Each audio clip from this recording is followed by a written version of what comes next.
Tea కొట్టు call చేసిన దమయంతికి దిమ్మ తిరిగే షాక్ ఇచ్చిన రాధ.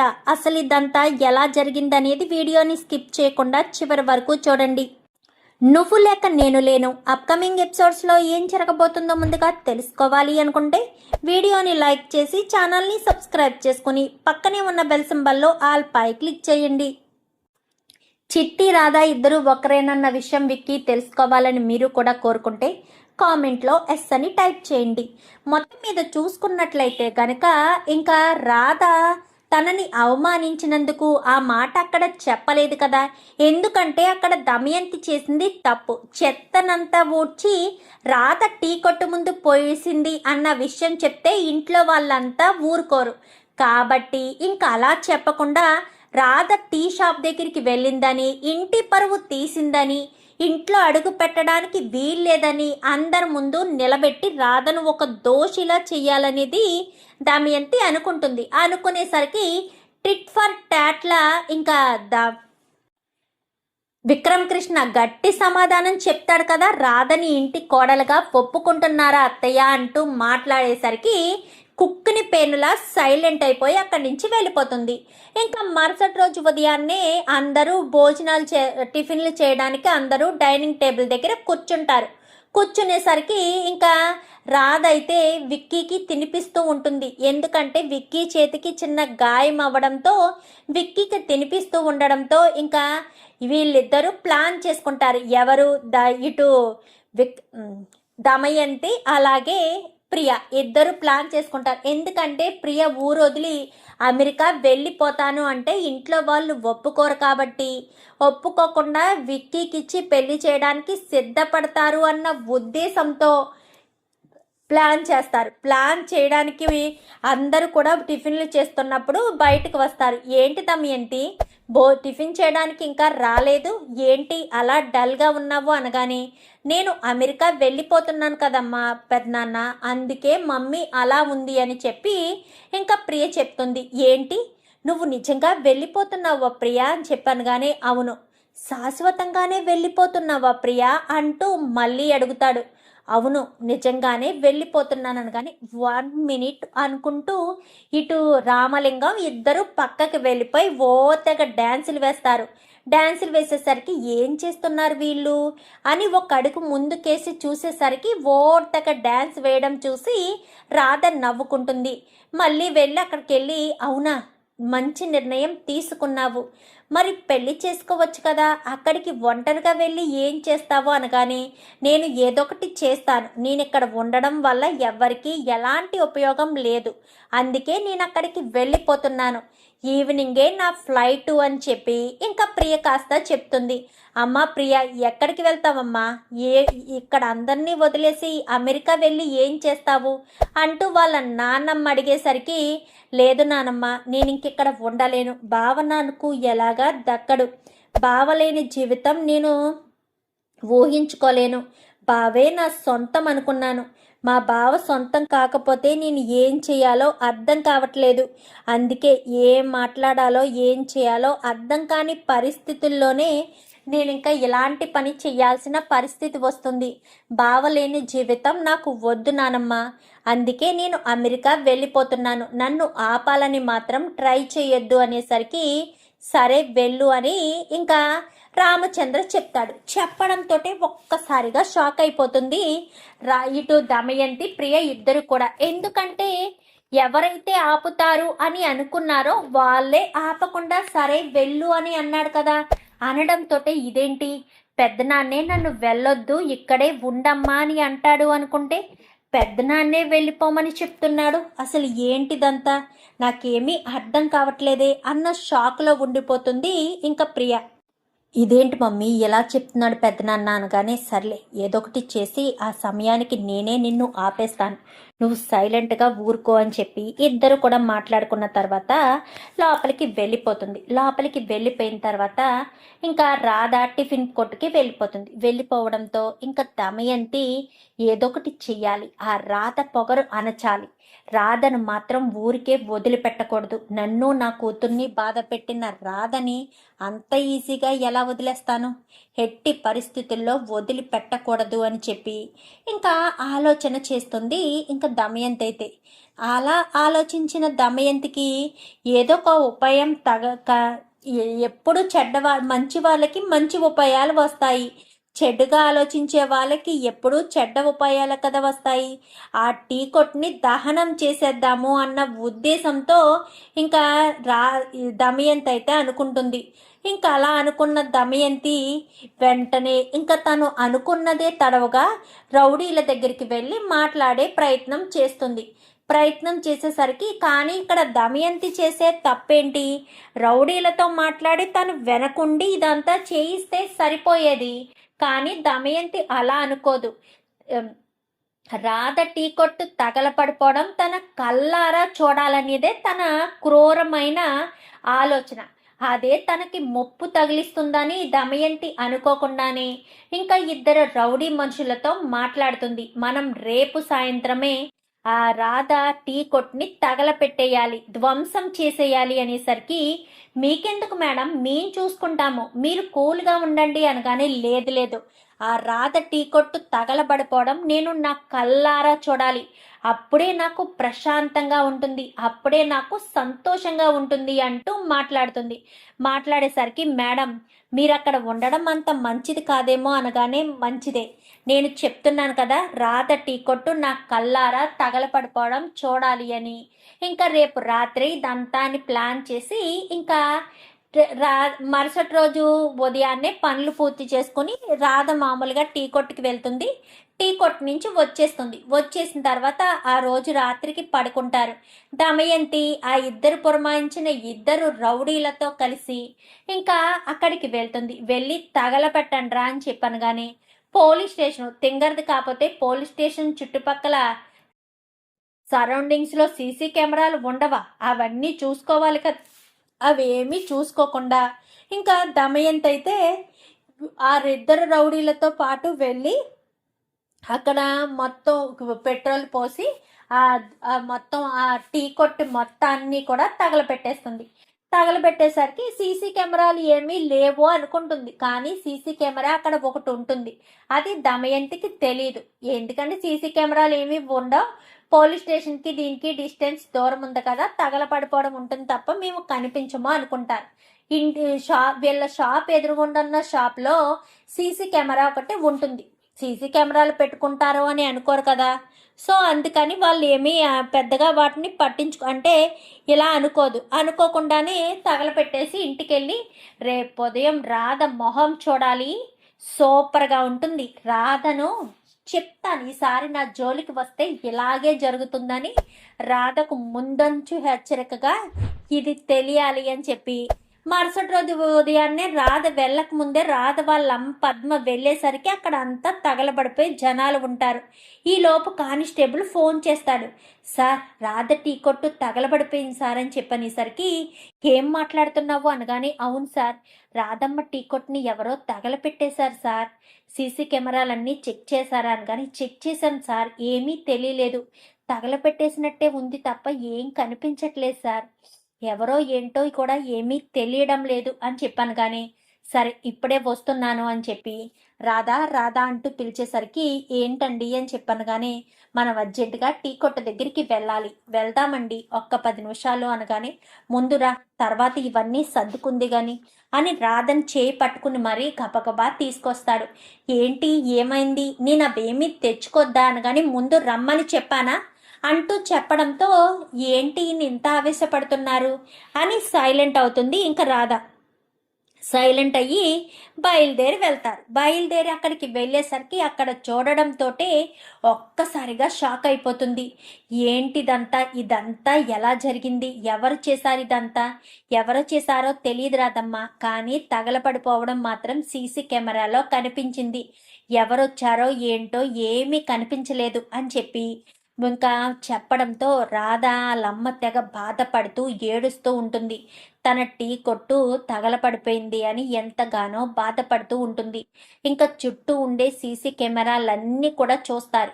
ఏ సీసీ కెమెరాలోనూ ఎక్కడా రికార్డు కాదు. ఎందుకంటే పోలీస్ స్టేషన్ దగ్గరలోనే కదా సీసీ కెమెరాలు ఉంటాయి అని వాళ్ళ కెమెరాలన్నీ చూస్తారు. ఏం కాదు. ఏం కాకపోతే రాధ మాత్రం చాలా కూల్గా ఉంటుంది. ఎందుకంటే రాధ షాప్ ఎదురుగుండా ఉన్న వాళ్ళకి సీసీ కెమెరా వేయించిందే రాధ. ఆ షాపులో దొంగతనాలు జరిగే అవకాశం ఉంది. అంటే పోలీస్ స్టేషన్ దగ్గరలో చూస్తే దూరంగా కనిపిస్తామని, ఏం జరిగినా సరే పోలీస్ స్టేషన్ దగ్గర కదా పట్టించుకోరు అన్న ఉద్దేశం దొంగలకి ఉంటుందని తెలివిగా ఆలోచించిన రాధ షాప్ ఎదురింటి వాళ్ళకి సీసీ కెమెరా వేయిస్తుంది. ఆ కెమెరా కూడా హిడెన్ కెమెరాలా కనిపించదు. సో కనిపించకపోయేసరికి రాధ కూల్గా ఉండడంతో ఏంట్రాదమ్మా ఏం మాట్లాడవేంటి, ఒక్క నిమిషం అమ్మా, విక్రమ్ కృష్ణ గారు ఒక్క నిమిషం, నేను ఇప్పుడే వస్తాను, ఎవరు చేశారో ఏంటో 10 నిమిషాల్లో మీ ముందు పెడతాను కదా, అప్పుడు మీరు వాళ్ళు ఎవరైనా సరే యాక్షన్ తీసుకోవాలి అనగానే ఖచ్చితంగా రాధా, ఖచ్చితంగా తీసుకుంటాను, ఎవ్వరు చేశారన్న విషయం నాకు సాక్ష్యం చూపించు, నేను చూసుకుంటాను అని చెప్పి విక్రమ్ కృష్ణ అంటాడు. అనేసరికి అయితే నాతో రండని ఇంకా రాధను విక్రమ్ కృష్ణ చేయి పట్టుకుని ఎదురు షాప్లోకి వెళ్ళేసరికి బాబాయ్ అనగానే ఏంటమ్మా రాధా, మీ షాప్లో సీసీ కెమెరా ఉంది కదా, దానికి సంబంధించిన ఫుటేజ్ ఓపెన్ చెయ్యి అనేసరికి రామ్మ రాధా అని చెప్పాను. కానీ ఈ షాప్లో సీసీ కెమెరా ఉందా అనగానే రాధమ్మే సలహా ఇచ్చిందయ్యా, అందుకే రాధమ్మకి తెలుసు సీసీ కెమెరా ఉందన్న విషయం అనగానే ఎక్కడా కనిపించదు అనగానే కనిపించదయ్యా,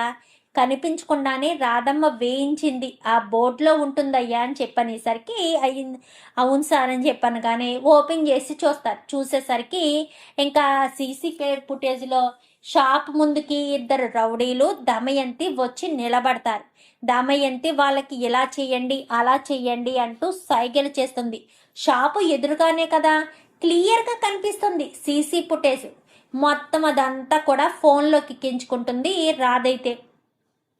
నేను యాక్షన్ తీసుకుంటాను రాధా కానీ వద్దు, మీరు యాక్షన్ తీసుకోవద్దు, మీరు ఈ సీతి తీసుకెళ్ళి మీ అత్తయ్యని అరెస్ట్ చేయిస్తారు, అది కాదు నాకు కావాల్సింది, మీ అత్తయ్య ఒక టీ షాపు వాళ్ళ మీద ఎంత దుర్మార్గంగా ఎంత దారుణంగా కక్ష కట్టడానికి కారణం నిన్న చెత్త ఎత్తించడం. చెత్త నేను ఎత్తించానన్న ఉద్దేశంతో మీ అత్త నా మీద ఎంత కక్ష కట్టింది. అందుకే మీ అత్తయ్యకు ఏ పదవైతే ఉందని విర్రవీగుతుందో ఆ పదవి లేకుండా చేస్తానని మీడియా వాళ్ళకి ఫోన్ చేయమని చెప్పడంతో మీడియా వాళ్ళందరికీ కూడా ఫోన్ చేస్తుంది. ఫోన్ చేసేసరికి మీడియా వాళ్ళందరూ వస్తారు. మేడం ఇదంతా ఎలా జరిగిందో మీకు తెలుసా, ఎవరి మీదైనా అనుమానం ఉందా అనగానే అనుమానం ఉండడం ఏంటి, సాక్ష్యమే ఉంది నా దగ్గర, పోలీసుల దగ్గరికి వెళ్ళినా నాకు న్యాయం జరగదు, ఎందుకంటే పోలీసు ఈ ఎస్ఐ గారి అత్తయ్యే ఆవిడ. సో ఎస్ఐ గారు తన జాబ్ ప్రకారం తను న్యాయంగానే అరెస్టు చేయాలని చూసినా ఇంట్లో వాళ్ళు మళ్ళీ తప్పు పడతారు. సో అలా చేయడం వల్ల నాకు న్యాయం జరగదు, అందుకే మిమ్మల్ని ఆశ్రయించాను. నిన్న మీరు చూస్తున్నప్పుడు ఆవిడ మొత్తం చెత్త అంతా ఎత్తి నా షాప్ ముందు పడేశారు. నేను పిలిచి మిమ్మల్ని షాప్ ముందు పడేసిన అదే చెత్తను నేను ఎత్తించాను. మీరు నిన్న సీసీ ఫుటేజ్ మీరు అది రికార్డింగ్ చేశారు అనగానే అవును మేడం, అది కూడా మేము వీడియోలో వేశాము. ఇప్పుడు ఏమైంది, ఆవిడ అదే కక్ష కట్టుకుని నా టీ కొట్టు లేకుండా చేసేసింది. ఇదిగోండి ప్రూఫ్. 2 రౌడీ వెధవల్ని తీసుకొచ్చి ఆవిడ వచ్చి నిలబడి ఆవిడ టీ కొట్టు ముందు నిలబడి చూసారా ఎలా చెప్తుందో, సైగలు చేసి చెప్పి తగలపెట్టామని చెప్పి ఆవిడ ఉండగానే అక్కడ షాప్ మొత్తం తగలపడిపోయింది. సీసీ ఫుటేజ్లో రికార్డ్ అయింది, ఇదిగో ఫుటేజ్ అని. ఇంకా ఫుటేజ్ను కాస్త తన ఫోన్లోంచి చూపిస్తూ ఉంటుంది అందరికీ. అదంతా కూడా రికార్డ్ చేసుకుంటారు. వెంటనే రికార్డ్ చేసుకుని లైవ్ వేస్తారు కదా, లైవ్ అక్కడికి పంపించేస్తారు స్టూడియో దగ్గరికి. అది లైవ్లో వచ్చేస్తుంది. లైవ్లో రావడంతో టీవీ పెట్టుకుని ఉంటుంది సునంద. అయితే టీవీ పెట్టుకుని ఉండడంతో రాధమ్మ టీ షాప్ని తగలపెట్టేసిన ఒక ఎమ్మెల్యే ఒక ఎమ్మెల్యే సాధారణ టీ షాపుని తగలబెట్టడానికి అంత కక్ష కట్టడం ఏంటి? దీనంతటికీ కారణం ఆవిడ నిన్న వాళ్ళ షాపు ముందు చెత్త వేశారన్న కారణం చేత చెత్త తీసి పక్కన పెట్టేయండి, మొత్తం శుభ్రం చేసి మా షాపు ముందు ఎందుకు పెట్టారు అని అడిగిన ప్రశ్నకు సమాధానంగా ఆవిడ ఇంత కక్ష కట్టి టీ షాపునే ధ్వంసం చేసింది. ఒక మధ్య తరగతి మనిషి ఒక షాపు పెట్టుకుని ఆ షాపులో వచ్చే ఆదాయంతో తన కుటుంబాన్ని వెళ్ళబుచ్చుకోవడానికి ఎంతో కష్టపడి పని చేస్తాడు. అలా పనిచేసే పనిని ఆవిడ చెడగొట్టింది. ఈవిడ ఎమ్మెల్యేగా ఉంటే మన కుటుంబాలు ఇంకెన్ని నాశనం అవుతాయి అంటే ఆవిడ శుభ్రం చేసింది కేవలం మీడియా వాళ్లకు నియోజకవర్గంలో కష్టపడుతున్నాను అని తెలియచేయడం కోసమా? ఇప్పుడే లీక్ అయిన వ్యూస్, ఇదిగో ఈ చెత్త ఇక్కడ ఉన్న చెత్త కాదు, ఆవిడే తెచ్చి వేసిన చెత్త అని. అక్కడ వేరే సీసీ కెమెరా ఉంటే ఆ సీసీ కెమెరాలోంచి కూడా మీడియా వాళ్ళది సేకరిస్తారు. వాళ్ళే చెత్తను తీసుకొచ్చి వాళ్ళే చెత్తను వేసి ఆ చెత్త అంతా ఊడ్చి ఒక షాపు ముందు పెడితే ఆ షాప్ అమ్మాయి చెత్తను తీసేయండి అని చెప్పిన పాపానికి ఏకంగా షాపే లేకుండా చేశారు. ఇదెక్కడి న్యాయం? ఈ రాధమ్మకు న్యాయం జరగాలి, రాధమ్మ టీ కొట్టు మళ్ళీ నిలబడాలి, రాధమ్మకు న్యాయం జరగాలి అంటూ ఇంకా అంతా కూడా చెప్తూ ఉండేసరికి ఈలోపు హైకమాండ్ నుంచి ఫోన్ వచ్చేస్తుంది దమయంతికి. ఏంటి దమయంతి గారు, ఏంటిదంతా? మీ పర్సనల్ కక్షలే ఏంటి? చెత్త మీరు వేయడం తప్పే కదా, అయినా చెత్తను తీసుకెళ్ళి అక్కడ వేసి ఆ చెత్తను ఊడ్చుకురావడం ఏంటండి? అసలు ఎలాంటి పనులు చేస్తారా? ప్రజల్లో మంచి అనిపించుకోవాలంటే మంచి పనులు చేయాలే తప్ప మనమే చెడ్డ పని చేసి దాన్ని మంచి అనిపించుకోవాలని ఇలా చేయడం చాలా తప్పు దమయంతి గారు. అసలు మీరు చేసిన పని వల్ల చూడండి అందరూ కూడా మిమ్మల్ని పదవిలోంచి తొలగించమని చెప్తున్నారు. ఒక ఆడపిల్ల మీద ఎలాంటి పరిస్థితి తీసుకొస్తారని అస్సలు అనుకోలేదు. అదేంటండి, మీరు ఏదైనా చేయాలనుకుంటే పక్క నుంచి చేయాలి కానీ డైరెక్ట్ ఏకంగా మీరే షాప్ ముందుకు వచ్చి మీరే దగ్గరుండి మరీ తగలెట్టించేస్తున్నారు. అసలు ఇదెక్కడ న్యాయం అండి, ఇదెక్కడ దారుణం? అలా ఎలా చేస్తారు అంటూ మాట్లాడేసరికి ఒక్కసారిగా ఇంకా దమయంతి షాక్ అయిపోతుంది. అది సారి ఇదంతా కావాలని అనగానే కావాలని చేయడం ఏంటండి? సీసీ ఫుటేజ్లో మీరు క్లియర్గా కనిపిస్తున్నారు. ఆ ముందు సీసీ కెమెరాలోనేమో చెత్త తెచ్చి మీరే పారబోయడం కనిపించింది. ఇక్కడ చెత్త ఎత్తకుండా వెళ్ళిపోతే మళ్ళీ ఆ అమ్మాయి వెనక్కి పిలిచినట్టు కనబడుతుంది. మొత్తం ఎక్కడికక్కడ ఉన్నాయి. మీరు ఏం చేస్తున్నారో ఏంటో ఏం అర్థం కావట్లేదు. హైకమాండ్ ఎలాంటి నిర్ణయం తీసుకుంటుందో కూడా నేను ఊహించలేను.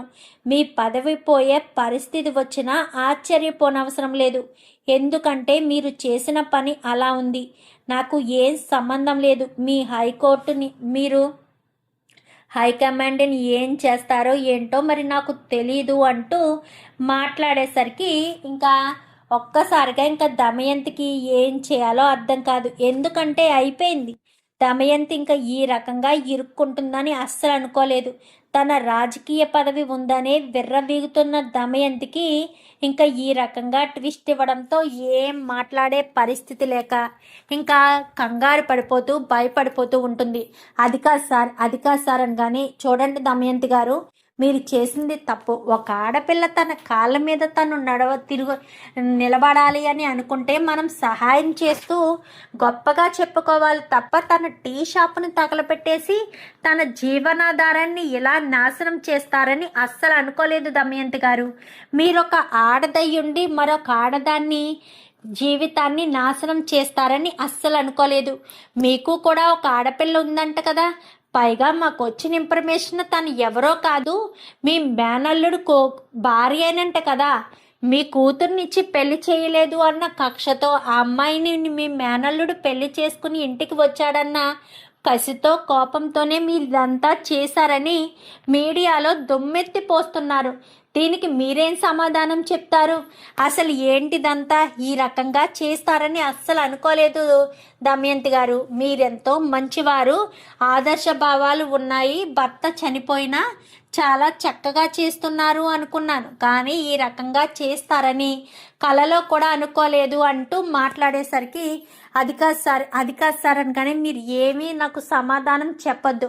మిమ్మల్ని ఎమ్మెల్యే సీట్లోంచి తొలగిస్తున్నాము. ఏదైనా మాట్లాడుకునేది ఏదైనా ఉంటే ఢిల్లీ వచ్చి మాట్లాడుకోండి అంటూ ఫోన్ పెట్టేస్తారు. పెట్టేసేసరికి ఇంకా తల పట్టుకుని కూర్చుంటుంది.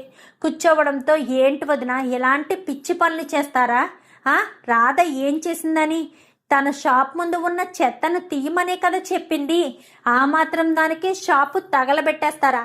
నేను తగలబెట్టేస్తే నీ కోడలు ఏకంగా మీడియాకి ఆ వీడియోని చూపిస్తుందా అని చెప్పి మాట్లాడేసరికి, బాగుంది దమయంతి, నువ్వేమో ఏకంగా షాపులో తగలబెట్టేయచ్చు, కానీ నా కోడలు మాత్రం వీడియోని మీడియా వాళ్ళకి చూపించకూడదా? ఇదెక్కడి న్యాయం? తనకు న్యాయం జరగాలి అంటే మీడియా వాళ్ళకి చూపించాల్సిందే కదా. తను చెయ్యాల్సిన పని తను చేసింది. నువ్వు చెయ్యేసి నువ్వే తప్పు, అనవసరంగా ఇదంతా నెత్తినేసుకున్నావు అంటూ మాట్లాడేసరికి అంతా కలిసి ఒకటైపోయి నన్ను వేరు చేశారు కదా, నన్ను వేరు చేసి నన్ను బాధ పెడుతున్నారు కదా అనగానే, ఎవరిని ఎవరూ వేరు చేయలేదు, నువ్వే వేరవుతున్నావు. రాధని కోడలుగా అంగీకరించుంటే ఈరోజు ఈ సమస్య వచ్చేది కాదు కదా. అయినా రాధ ఏం తప్పు చేసిందని ప్రతిసారి రాధనే తప్పు పడుతూ రాధనే ఏదో ఒకటి అంటూ ఉన్నారు. అయినా రాధ ఎప్పుడు ఏ తప్పు చెయ్యదు. అయినా మీరు ప్రతిసారి రాధని వేలెత్తి చూపించడం బాగోలేదు వదిన. ఇప్పుడు చూడండి, ఒకరి వంక వేలెత్తి చూపిస్తే మిగిలిన 3-4 వేళ్ళు మన వైపే చూపిస్తాయని అందరూ అంటుంటారు కదా. ఇది బాగా నిజమైనట్టుంది అంటూ మాట్లాడేసరికి, ఏంటి వెక్కిరిస్తున్నావా అని చెప్పాను కానీ నేను వెక్కిరించడం లేదు, మీరే ఇలా చేసుకొచ్చారు అంటూ మాట్లాడేసరికి ఏం చేయడమో ఏంటో నాకేం అర్థం కావట్లేదు. పదే పదే ఈ రకంగా ఇలా చేస్తుంటే చూస్తూ ఉండడం నా వల్ల కాదు. మీరు చేసిన దానికి రాధ చేసిన దానికి సరిపోయిందని ఇంకా రాధ ఇంటికి వచ్చేసరికి, రాధ అనగానే, ఏంటి నా షాపు తగలబెట్టేసే హక్కు అధికారం మీకు ఎవరిచ్చారు? నేను చెత్త తీమని అన్నందుకు గాను నన్ను నిలబెట్టారు. ఇప్పుడు మీ పదవి పోయింది, ఇప్పుడు హ్యాపీగా ఉందా? మీరు చెత్త తెచ్చి వేసి మరీ చెత్తని క్లీన్ చేశారు కదా. ఇలాగేనా జనాల్ని మోసం చేస్తున్నారు? ఇలాగేనా జనాలకి న్యాయం చేయాలి, మంచి చేయాలి అనుకుంటున్నారు? ఎదుటి వాళ్ళని నాశనం చేయాలని చూస్తే అది అటు తిరిగి ఇటు తిరిగి మన మీదకే వస్తుందని గుర్తుపెట్టుకోండి. అది గుర్తుపెట్టుకుని మసులుకుంటే బాగుంటుంది అని చెప్పి ఇంకా రాధ కాస్త గట్టిగా వార్నింగ్ ఇచ్చేసరికి, చూడత్తయ్య, ఎన్ని రోజులు ప్రియని చేసుకోలేదని మీరు కోపంతో ఉన్నారనుకున్నాను, కానీ ఈ రకంగా షాపులు తగలపెట్టేసేంత కక్ష కట్టి ఉన్నారని తెలుసుకోలేకపోయాను. చిచ్చి, మిమ్మల్ని చూస్తుంటే అసహ్యం కలుగుతుంది. ఇన్ని రోజులు మీ మీద ఉన్న గౌరవం, మర్యాద అన్నీ మంట కలిసిపోయాయి. మిమ్మల్ని చూస్తుంటేనే అసహ్యం కలుగుతుంది అంటూ మాట్లాడేసరికి, ఏంటి విక్రమ్ కృష్ణ, ఏంటి అనగానే, మీరే ఏంటి చెప్పండి, ఇంకా ఏం చేయాలనుకుంటున్నారు? ఎందుకు ఇదంతా చేయాలనుకుంటున్నారు? ఇంకా ఎంతకు దిగజారిపోతారు? చిచ్చి, మిమ్మల్ని చూస్తుంటేనే అసహ్యం కలుగుతుంది, పదరాదా అంటూ ఇద్దరు కూడా గదిలోకి వెళ్ళిపోతారు. చూసారా బావగారు అనగానే, ఇప్పటి వరకు జరుగుతుంది చూస్తూనే ఉన్నాను దమయంతి. టీవీలో చూపించింది చూశాను, ఇక్కడికి వచ్చాక రాధ మీద నువ్వు విరుచుకుపడడం చూశాను, హైకమాండ్తో నువ్వు మాట్లాడడము చూశాను. ఇవన్నీ కూడా చూసిన తర్వాత నాకు ఒకటే అనిపిస్తుంది, ఎదుటి వాళ్ళని ఎప్పుడూ మనం తక్కువ అంచనా వేయకూడదు. మనం ఏదైనా చెయ్యాలని ప్రయత్నం చేస్తే అటు తిరిగి ఇటు తిరిగి అది మన మీదకే వస్తుంది అన్న విషయం మాత్రం మర్చిపోకూడదు అని చెప్పి నువ్వు అర్థం చేసుకోవాలని మాత్రం చెప్పగలను దమయంతి. ఇంతకు మించి నీకు నేను ఏమీ చెప్పలేను అంటూ అక్కడి నుంచి కాస్త రామచంద్ర వెళ్ళిపోతాడు. అందరూ వెళ్ళిపోయేసరికి, ఏంటి మమ్మీ, ఏంటిదంతా ఇలా జరిగిందనగానే, అదే బేబీ నాకు అర్థం కావట్లేదు. ఇప్పుడు నేను హైకమాండ్తో ఏం మాట్లాడాలో ఏంటో అని టెన్షన్ పడిపోతూ దమయంతి కాస్త కంగారు పడిపోతూ ఉంటుంది. చూద్దాం మరి దమయంతికి ఇచ్చిన షాకుతో రాధ ఇంకెలా రెచ్చిపోతుందో చూద్దాం. రాబోయే ఎపిసోడ్స్లో ఏం జరుగుతుందో. వీడియో నచ్చితే లైక్ చేసి ఛానల్ని సబ్స్క్రైబ్ చేసుకోండి. Thank you for watching.